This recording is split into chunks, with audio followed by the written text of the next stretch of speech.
that tigers are solitary creatures, meaning they do not form the traditional mother, father and offspring family structure. Nor do they form packs of family members of a certain gender like elephants do. Rather, they live all by themselves.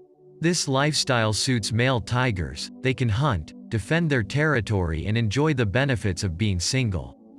But tigresses on the other hand don't have it that easy because life as a single parent is hard, especially in the wild. To better understand their position, let's dive into their lifestyle and explore all the struggles they face. When a tigress is ready to give birth, she will prepare a den that is in a hidden spot, protected from other predators and from bad weather. These spots are often in crevices, caves, dense grasses or even in the hollow of a large tree, and usually provide a mat of soft grass or leaves on which she can give birth. Usually, the tigress gives birth to 3 or 4 cubs. If a litter of cubs dies for any reason, the female will be able to have another one within 5 months. Tiger cubs are born blind, weighing on average just above 2.2 pounds, 1 kilogram. Their eyes will open sometime between 6 to 12 days. However, they do not have their full vision for a couple of weeks. The tigress is solely responsible for the protection and care of her young. She spends nearly 70% of her time nursing her cubs for the first few days following birth, and only leaves for very short periods of time to drink or hunt. Despite the intensive nursing by their mother, about half of all cubs do not survive to be more than 2 years old. This is mostly attributed to the challenges the tigress faces as a single mother. Tiger cubs are vulnerable to predation from wolves, bears, lynxes and leopards, so the mother's strategy is to spend as much time with her cubs as possible. To achieve this balance, she abandons defending her territory. Her hunting area is now less than half of what it was before. She spends less time moving, but when she has to travel, she moves more quickly, especially when returning home from a kill. A tigress may have to make some very hard decisions while parenting.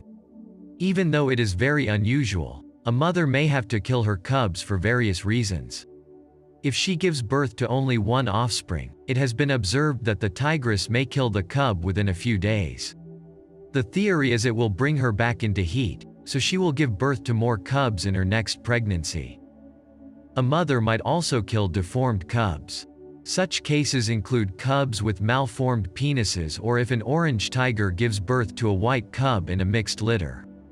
Sometimes the mother will kill the white cub to give the others a better chance of survival as the white one would handicap the hiding place of the others. However, these occurrences are rare. Tigers are extremely good mothers and very protective. The greatest danger to the cubs, however, are adult males. To understand this, we have to go a little bit deeper into their social structure. Male tigers control large territories, including the territories of several females. Whilst they are solitary creatures, they do socialize from time to time. Obviously, a male will mate with a female over several days, before continuing to patrol his territory, hunting, checking on the other females and making sure that no other male intrudes on his domain. However, when a new male enters the territory, he knows that none of the cubs are his, and he hasn't developed social bonds with the current inhabitants. In these circumstances, his instincts are often to kill cubs in order to bring their mothers into season as quickly as possible. Tigresses may fight to defend their young, and there have been cases of them dying from the injuries, but these efforts usually go in vain as male tigers weigh 70% more than females and therefore are much stronger. Tiger cubs spend the majority of their time playing with their siblings and their mother. Playing helps the growing tiger cubs develop useful life skills such as stalking, pouncing, swatting and climbing. Apart from protecting her cubs, the tiger mom also has to prepare them for the wild. After spending 2 months hidden, the cubs begin to follow their mother out of the den. However, they do not participate in the hunt at this point. They wait in a safe place for their mother to bring the food back to them. When they are strong enough, at between 8 to 10 months of age, the mother takes her cubs on hunting expeditions to showcase how a kill is made, in the hope that the cubs will mimic her technique. Amongst the cubs themselves, a hierarchical order is established by 16 months of age. Usually the dominant one is the strongest male. This strong cub will always eat first until he is full, and only the leftovers go to his siblings.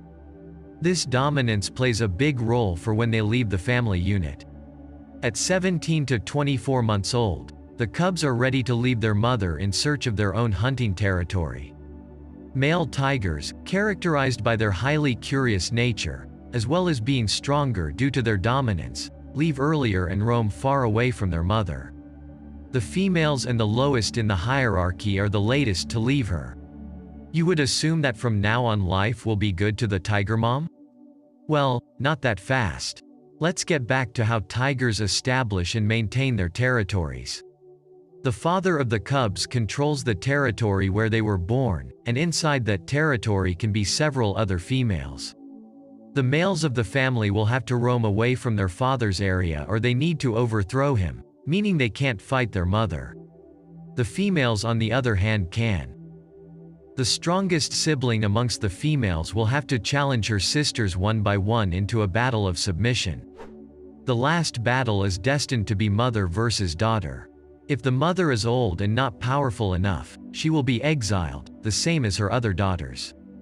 Usually, the overthrown queen is old by the time she gets challenged, so she submits and has to leave the area.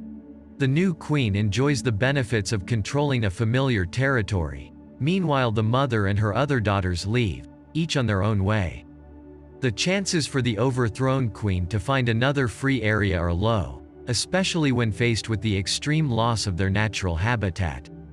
She is no more in her prime, therefore fighting for another territory is not an option, and hunting big prey gets harder and harder by the time. Hoping to find easy prey, she will roam in dangerous territories of other predators or rival tigers. If she is lucky enough to survive another battle, the injuries will make it impossible for her to hunt any prey at all. Therefore, the queen that was overthrown by her own daughter dies of starvation. Do you know other animals that have a tough life? Thank you for watching and consider subscribing.